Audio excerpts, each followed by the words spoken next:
Peace be with you. Welcome to the Institute of All Intelligent Life. This is our first class, Monday, the 26th of September, 2016. My name is Alan Kiesler, and we are live now. So anyone who's coming on, I'm just going to introduce the class again. This is the Institute of All Intelligent Life, the first class. We're very, very happy to have you here. First, I will introduce this course briefly, and what we're going to be doing in each class is having a little bit of breathing exercises and becoming aware of the subtle energies in our bodies. Then I will answer questions that I have received previously, and then I'll give a talk about two subjects, cosmology and history, universal history. And then, at the end of each class, we will do some exercises. So to begin, let us breathe. This breathing is a very, very important part of human life. Actually, we all breathe all the time. But right now, we're going to practice deep breathing. Deep breathing very quickly makes your mind peaceful. So, this is a deep breath. It means you inhale as deeply as you can, fill your lungs completely, and then exhale and expel all the air from your lungs. And you will notice quickly how your mind changes, how your mind becomes more peaceful. So please join me right now. You can close your eyes or leave them open as you like. Sit comfortably. Find a comfortable place. You can sit on a chair or on the floor, whatever comfortable for you. And let us begin. The way I do it is I count slowly, breathing in to the count of 8, and then exhaling, breathing out to the count of 16. So please, you can count. I won't count out loud, but I will start counting now as I breathe in. Breathe in through your nose. You can breathe out either through your nose or your mouth, and that doesn't really matter.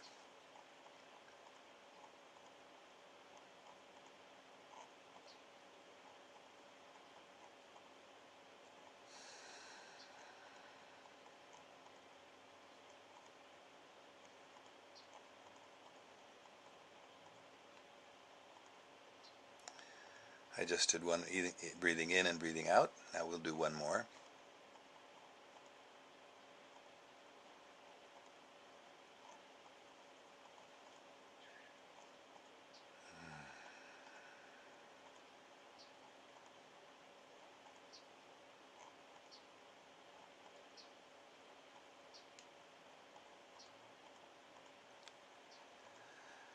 I've noticed it. I don't know if you've done this breathing and noticed it also. The mind very quickly becomes a little calm and peaceful. So just forget about all your other worries or anxieties or problems, and let's focus now on one more exercise of becoming aware of the subtle energies in the body. This is actually not that difficult to do.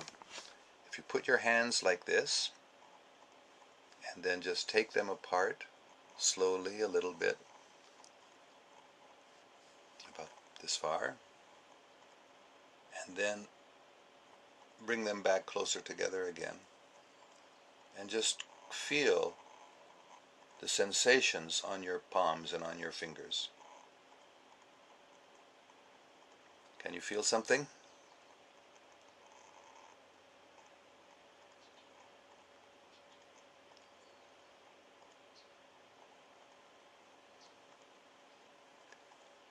So this energy, you can also make a little ball of energy between your hands. Just meditate on, imagine this ball of energy.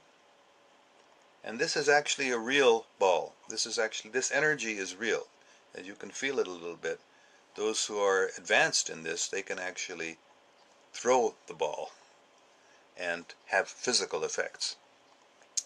But for now, we're just becoming aware of this energy, and as you feel this energy, you can energize your body from your hands like this also. You can also rub your hands and you'll feel a little warmth. This also brings energy into the hands, and you can use it for strengthening, healing, and especially balancing the energies of your body. The science of qi, it's called in China, the subtle energy, is very, very important. And it's well known in China especially. There's Tai Chi, Qigong, different practices, scientific practices for making the body healthy and in balance, the mind. So I advise everyone to practice some form of Tai Chi or Qigong or some sort of breathing and exercises. It will help you. You'll see the influence on your life. So I am going to begin with a couple of questions that I've received, and you may ask questions. I won't answer the questions right now mostly, but tomorrow's class I will begin after a few breathing exercises like I'm doing now by answering questions. So one of the most common questions that I've received again and again is, how can you be so sure there are extraterrestrials? I have never seen any extraterrestrials. I don't believe there are extraterrestrials. And so the answer is, as many of you may know already if you've read about my experiences, I have met personally beings who have originated from other planets. And the first incident is when I was 9 years old, and I was walking home from school through a forested area, and there was an opening in the forest in one place, and there was a flying saucer sitting on the ground, on some stilts on the ground. I'm just going to get this.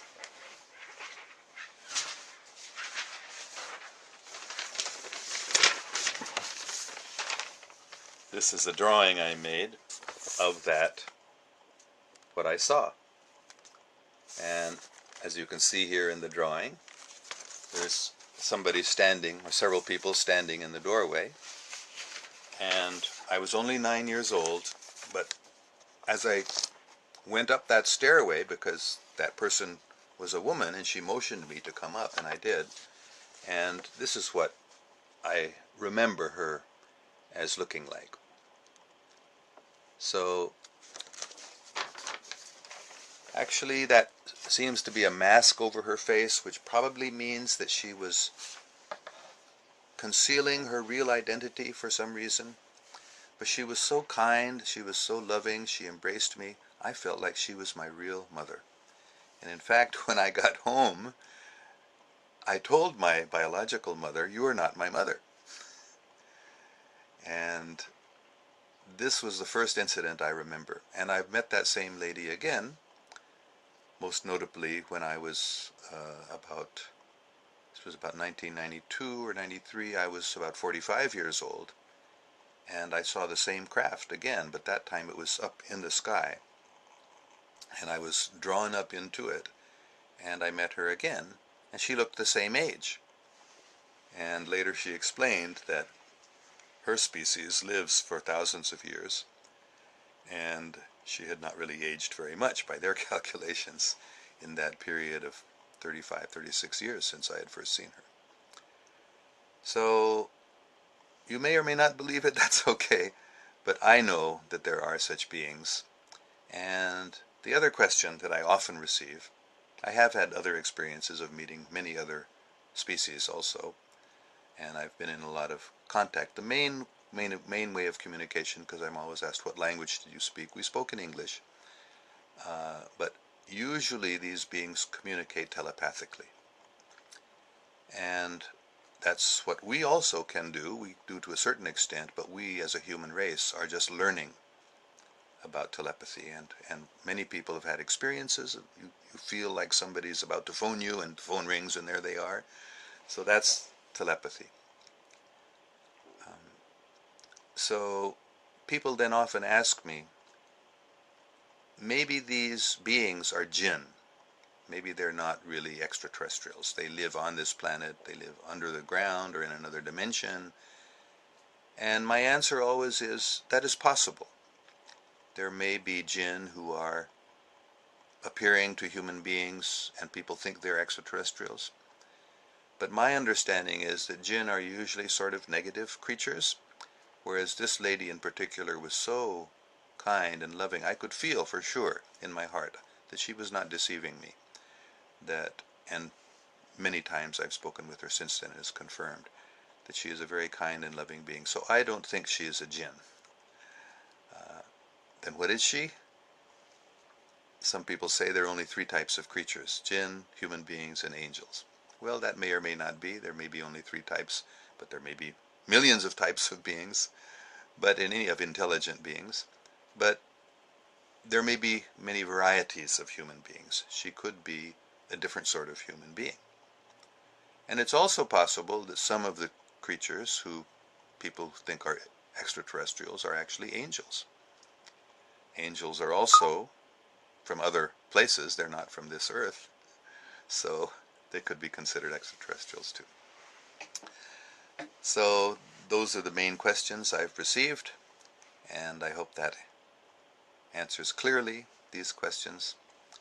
And some people say that jinn are invisible, but sometimes they are seen. There are records of them being seen also. And we have experienced, many people have experienced, that extraterrestrials, not only the beings themselves, but their craft also, the spacecraft or the flying saucers, as they're often in that shape, they actually phase in and out of our existence. They also can sort of be invisible and then become visible and then become invisible again. So there are many, many things that we are just learning about. Western science has been totally unaware of, for example, the subtle energies in the body. You don't learn about it in your science class or biology class in most places in Western-style universities. But it's something that's very easy. In fact, even consciousness itself is something that Western science has hardly studied. Only in the last couple of decades there's begun to be some serious study of consciousness. But what is consciousness? It exists. We all experience it all the time. In fact, we are consciousness or awareness. The soul, as often called, is aware, is conscious.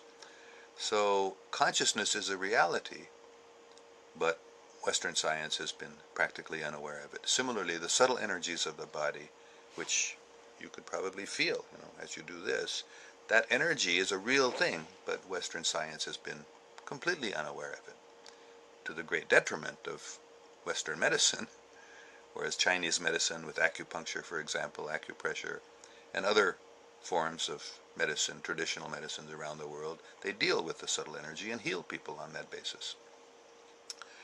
So I'm having a little equipment problem here, just checking it. Okay. So we should realize that there are many, many things that we are not aware of. There's a famous quote from Shakespeare, Hamlet. There are many things that are not dreamt of in our philosophy, Horatio. I think Hamlet was speaking that. So there are many things that we really don't understand very well. But in this class, I hope we can talk a little about some of those things and learn.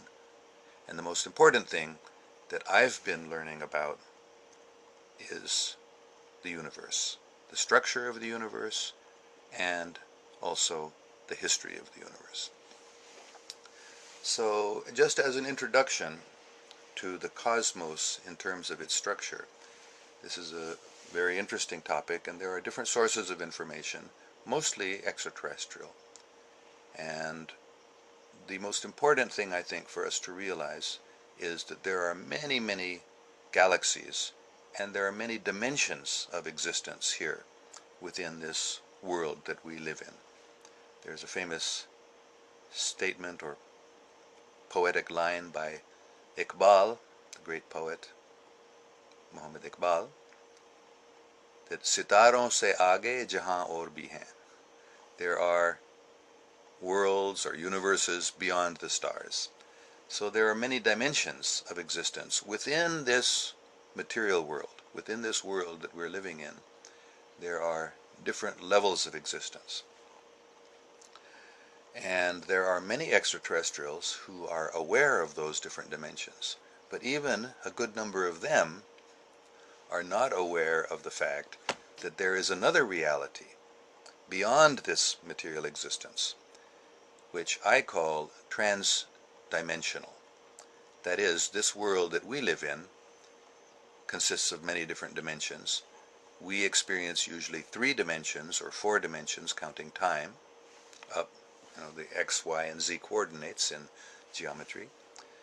But there are many dimensions, according to a lot of modern physics, which actually some of it is based on extraterrestrial information, talks about 11 dimensions within this world that we're living in.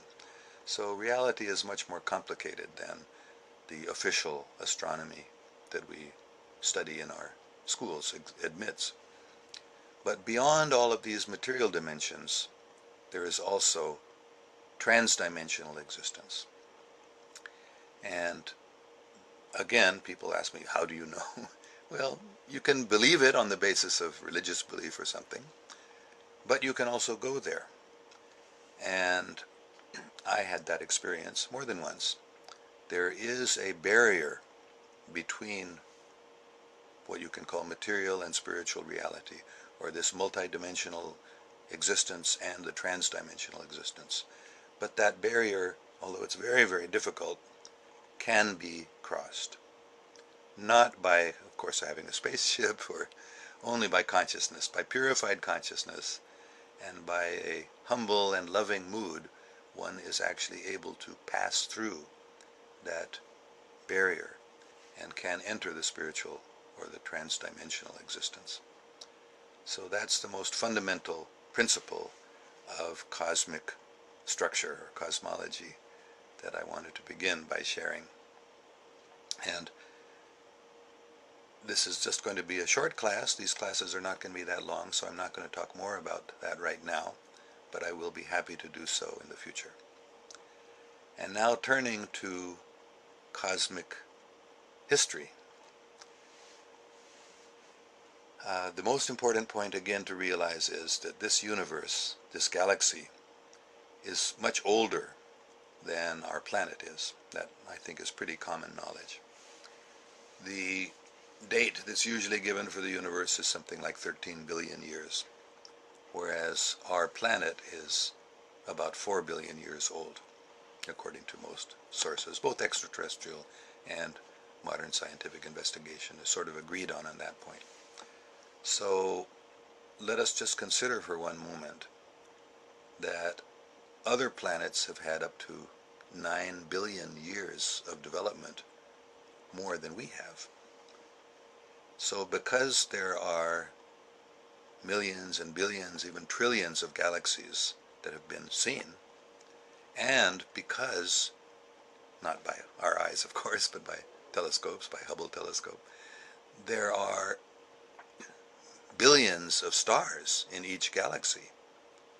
And many, many of those stars, if not all of them, many of them have planets, and a good number of those planets are quite capable of sustaining life, as we know it even, and then there are many other forms of life that we're not aware of.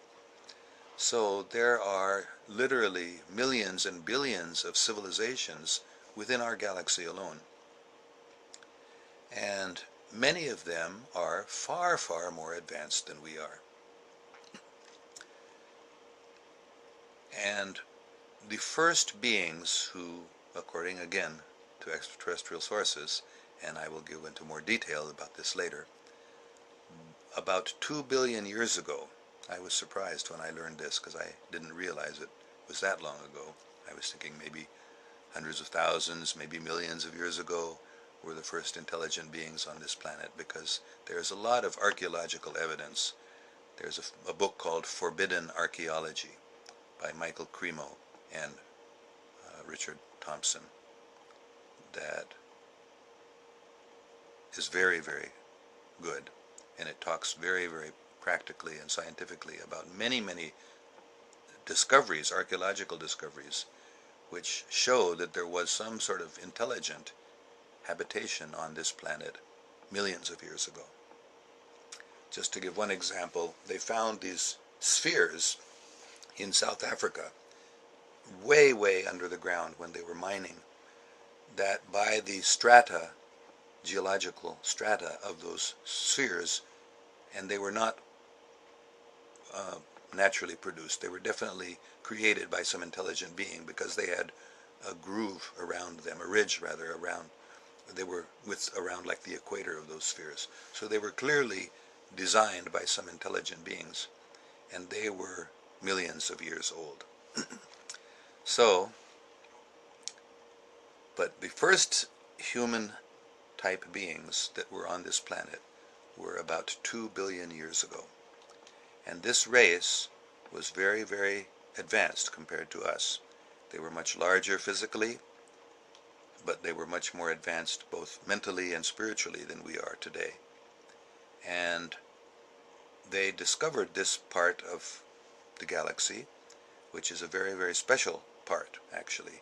The Earth, the Sun, our solar system, and this star cluster that we're in, because we're surrounded by a number of stars, and then there's a larger gap or void type area where there aren't stars. So these stars that are near us is called our star cluster, and this star cluster is very valuable area, real estate you might say, mainly because of the stargates. That is, there are places throughout the universe that are connecting points from which you can travel very quickly a great distance away, even to other galaxies. So our planet and our solar system is especially valuable because of a very powerful stargate that is near us. So therefore, being around here is an important area. So this original race that came on our planet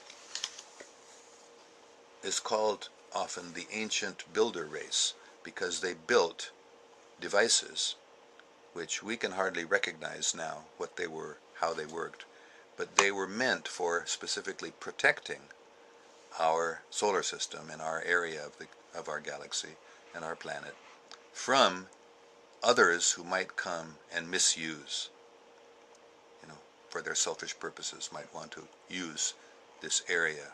So at that time it was newly developing, you might say, and certainly in terms of human habitation or visitation, or again, when I use the word human, I don't mean Homo sapiens, I mean other human-like beings who were similar to us, looked similar to us, but were different than us also.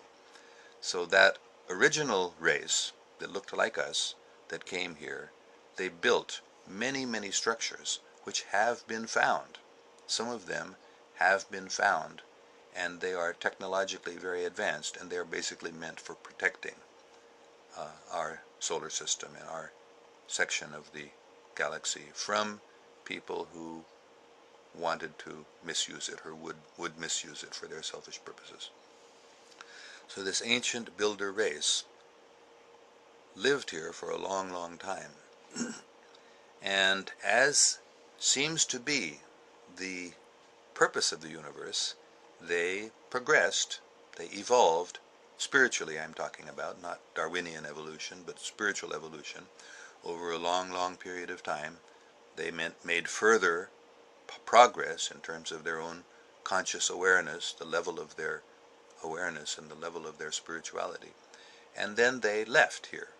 And we don't know exactly why they left, but evidently it was because they had reached a certain level of spiritual advancement in which they no longer needed to be here. And we can say perhaps they ascended to the trans-dimensional existence.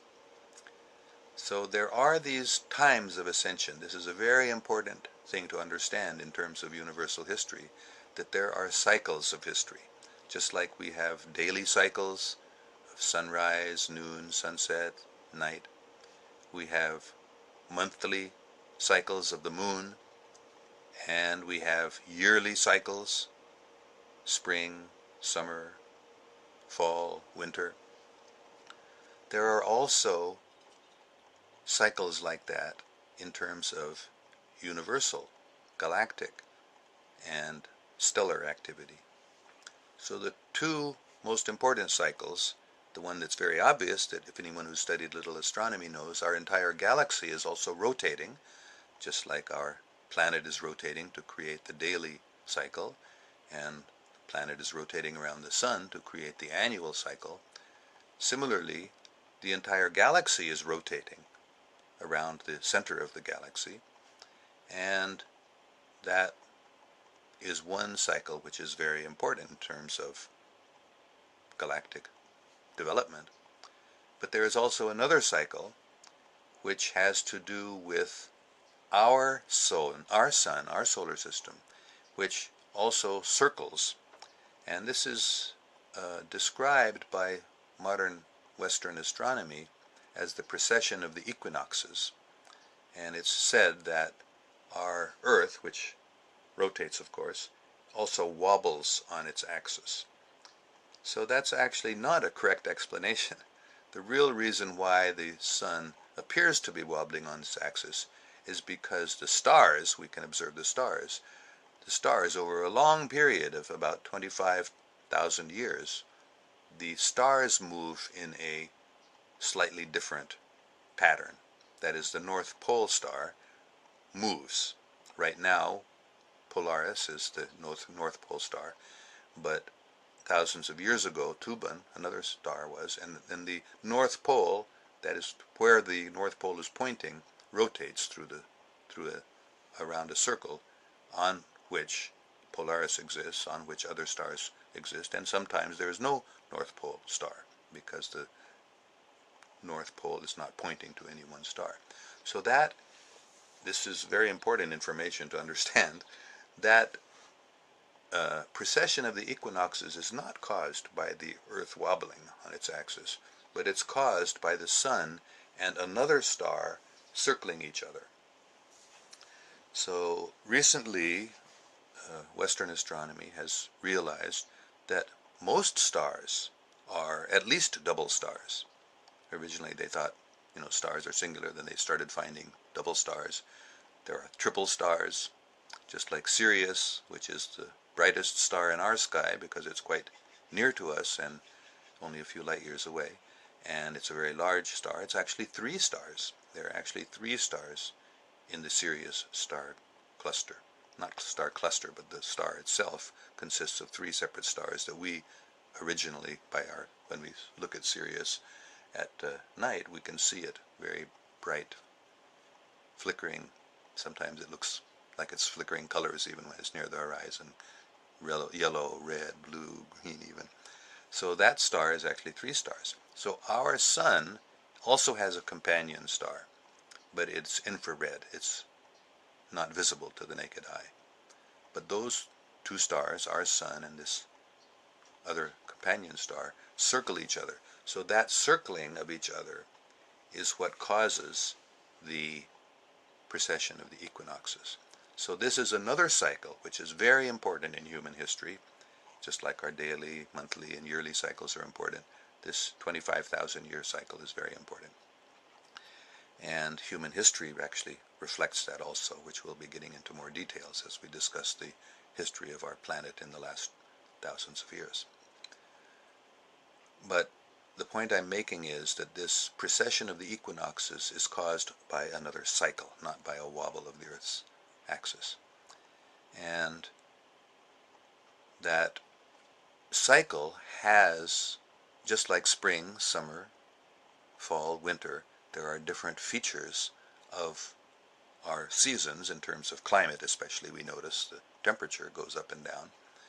So this cycle that we go through every 25,000 years also has changes, but the most noticeable changes are in terms of consciousness, the effects on consciousness of that cycle. And even more powerful and influential, and this is very important, as I'll explain in just a minute, is the movement through the galactic cycle, because different regions of our galaxy have different energies. And we happen now to be entering a area of the galaxy of what we would call higher energy, higher consciousness. And this is actually described in many books, in many scriptures, for example. This period when there is a transformation, there is a big change, there is a big ascension, it's sometimes called, or harvest, when there is an opportunity. It is part of both the 25,000 year cycle, which actually is ending, or you could say beginning right now. That's why we talk about the last days or the new age. That's happening at this time, not just in one day. The day of judgment is not one day. It's a period of time that may last for decades or even centuries. But it's a very, very critical time of transformation for the human race and for actually the entire planet. Planets go through these periods of ascension or days of judgment. However, what's very, very interesting at this time, that both the 25,000 year cycle and the area of the galaxy which we're entering, they both are coming to a climax, you might say. So this is an extremely important, critical, you might say, period of human history that we are entering, or we've been entering for some time, and we may be reaching the high point of that transformation. So this is why so many things are happening in the world. We've seen just in the last several decades, or certainly the last 100, 200 years, a total transformation of human society. Human society, for thousands of years, for example, transportation was by foot, by horseback, by carriage, or by chariot, or by boats. And just in the last 100 years or so, 150 years, steam engines, petrol, automobiles, airplanes, and spaceships. And although this is something that's very secret still, the United States government and other governments, including Russia, have developed teleportation, that is, transporting without using a vehicle, an automobile, or a boat, or a spaceship, or airplane, actually just being able to move. And this has been for several decades. And if you want to, because people are asking me how I know all this, I've seen a question. Sean Murphy has said, how do you know all this? I just happened to notice that in the chat section. This information, if you want to know about teleportation, for example, one of the first Americans, in fact he was the first American child who was teleported, his name is Andrew Basiago, and you can look him up. He is actually running for president of the United States in this 2016 election. So you can do a Google search, Andrew, A-N-D-R-E-W, Basiago, B-A-S-I-A-G-O, I believe, and he has himself teleported. And not only he, but at least 5 or 6 people, I almost said men, but there was one woman also who was revealed, they have been teleported even off of this planet to Mars. So this may be shocking to many people. It was quite amazing to me when I first heard this. But there is an American base, even a colony we would call it now, because it's quite large now, on Mars. And there have been German and Russian and other nations. In fact, Germany was the first one, even before the United States, which as early as the 1930s and 1940s had developed the ability to travel to the moon and to other planets. So there are bases on these other planets and some of the moons of Jupiter and Saturn also. And Andrew Basiago and others have actually been there and have come back and have reported them as whistleblowers. Of course, it's dangerous for them to do this because some people don't, a lot of powerful people don't want this information known to people. But do your own research. Basiago, B-A-S-I-A-G-O, Andrew Basiago is running for president of the United States. You might find his campaign platform on his website. But do the research on the Mars colony also. So these these spacecraft and teleportation, these are methods of transportation also that have been developed. So all of this has just happened in the last 100, 150 years, from going by horse or horse-drawn chariot to space travel. So this has been a huge change that has just happened in the very recent past on this planet. So this is clear that this is a very, very special, critical time in human history. And those people who have studied scriptural statements about the last days or the day of judgment, many people know, not just Christians or Muslims, Hindus, Buddhists, people of native traditions, Native American, Australian, all of these traditions, Japanese, Chinese, all of these traditions, African, they all agree that humanity is approaching a very special day, a very special time. And that will be the most significant thing, is it will be when the world will be united and peace will be established on the earth. So the world goes through, and the galaxy goes through cycles. So when we're studying history, we have to understand about these cycles that history passes through. And at certain stages there is an ascension or a harvest or a breakthrough to a higher level of existence. So this ancient builder race went through some sort of ascension or transformation, and evidently went to some other dimension, perhaps even into transdimensional existence. We don't really know what happened to them, but they went off the scene. They disappeared. And again, this is getting a little late now in this class, because I'm not going to make these more than about half an hour or 40 minutes. The most important thing to note is that after the ancient builder race left, after some time, some more negative creatures evolved here, and there was some sort of catastrophe that happened. It could have been a war, it could have been some natural catastrophe, but that protective system that the ancient builder race had put in place was damaged or destroyed. Not destroyed, because it still is around, but it ceased to be functional.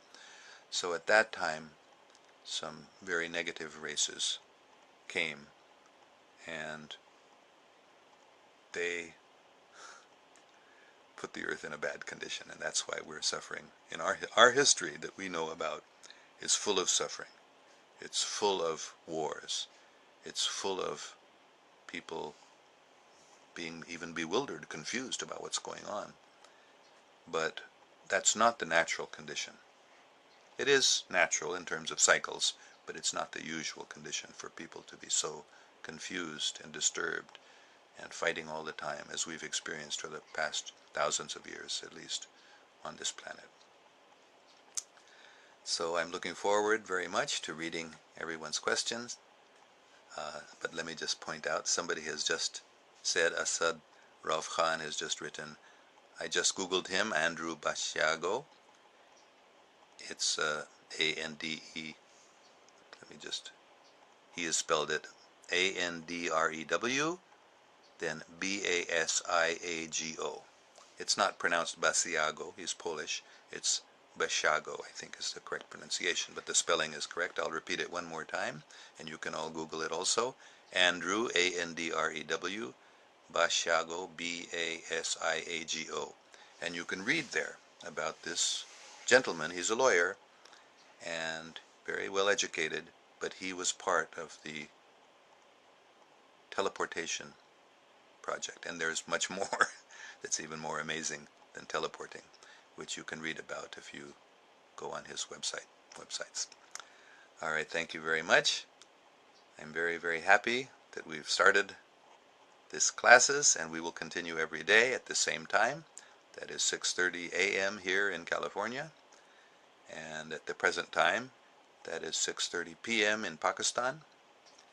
And I'm looking forward to reading your questions. And now we're going to conclude the class with having some exercises. I was planning to do them at the beginning, but I had equipment problems with them. As you may see, I have to I don't have a camera person, so I'm doing the camera myself.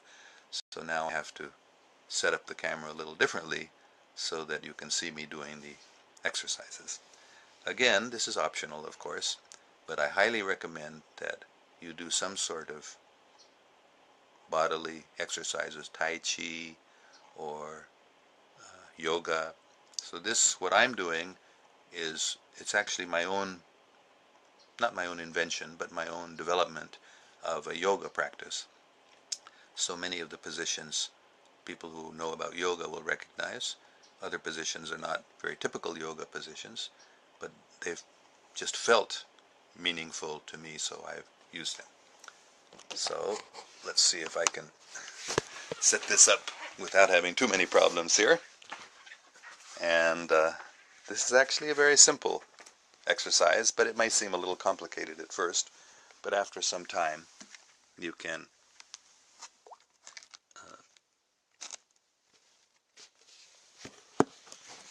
become familiar with it and it will become very easy.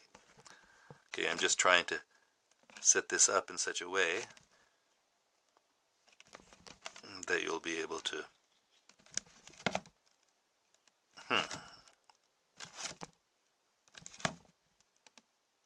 just a second here.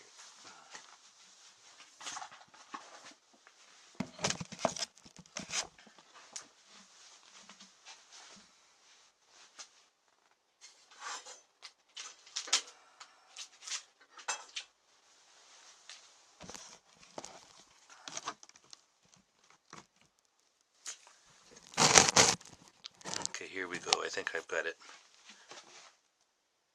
pretty well set up now.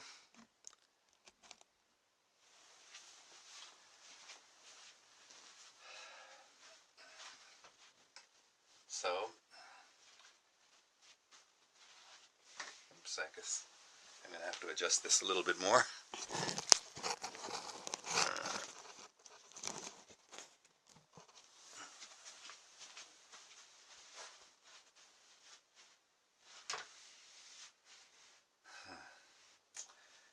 I'm not getting quite the right angle here that I want yet.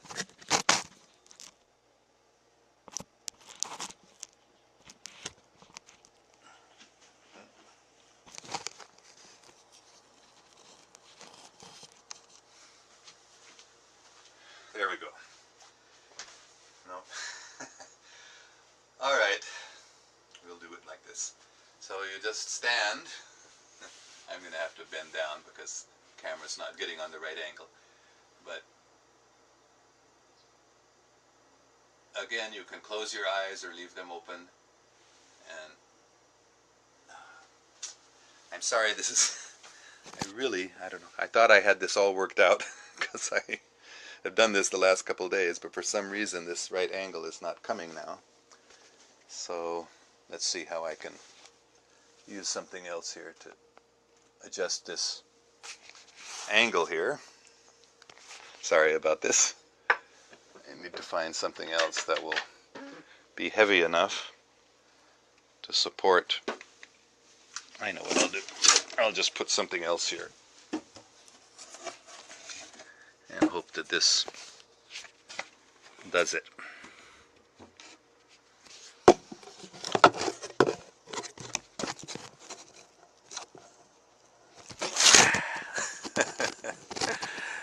This is always the problem. Technology, I'm not very good at this. I don't know why. I thought I had this all worked out. I'm going to try one more thing here.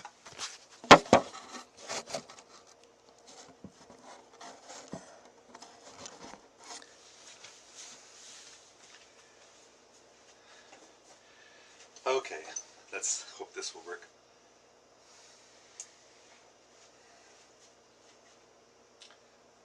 Just this is called the balancing position, and then stretch backwards with your hand as far back as you can, and then put your arms up,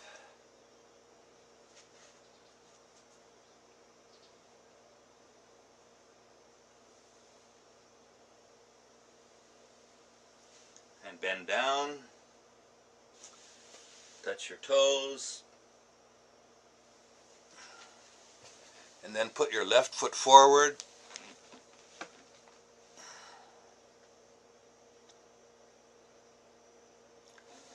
And then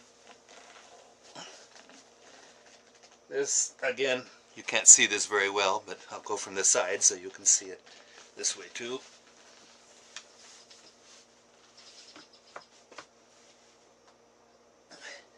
And the next one, you can't see me all there, so back to this. Arch your back.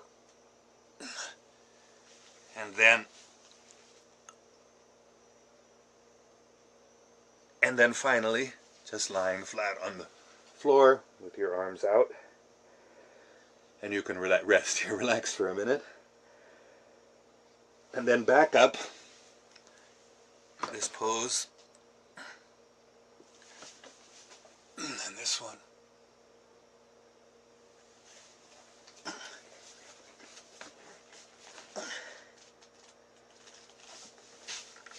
Oh, then put your right foot forward on the way back up. Again, you can arch your back and then stand up, touch your toes, hands on your knees, and back up to the resting position, balancing position. So I hope that's invigorating to you, balancing the energy, and we will conclude now. You can go over this, rewind it, and look at that. I usually go through it 2-3 times, and I do other exercises too. But that's the simple series of positions that you will find. It's very good for stretching out the body. It's also very good for making your mind peaceful, along with, of course, the breathing exercises. So I thank you all very much for watching this class. As I've explained before, this class is free. It's available. It will be available on the internet also, as well as this live Facebook chat. And you can review it either place. I'll give you the details about that later when I get it all confirmed. And we will meet every morning. You're welcome to join us.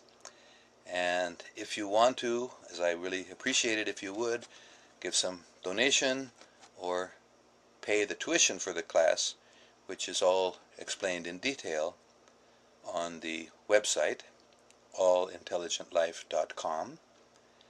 And anyone who does register for the course and make the payment of the fees, your questions will have first priority, and I promise to answer all the questions of anyone who is registered in the course.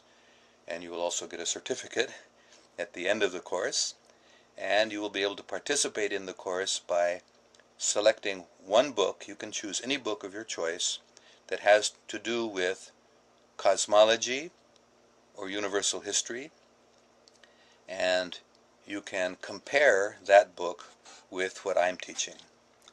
And I'll be very happy to hear. It will be very educational for me too, to hear your summaries or presentations of those books that you choose, and everyone else will also.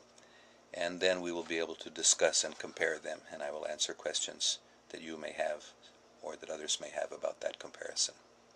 So again, thank you very much.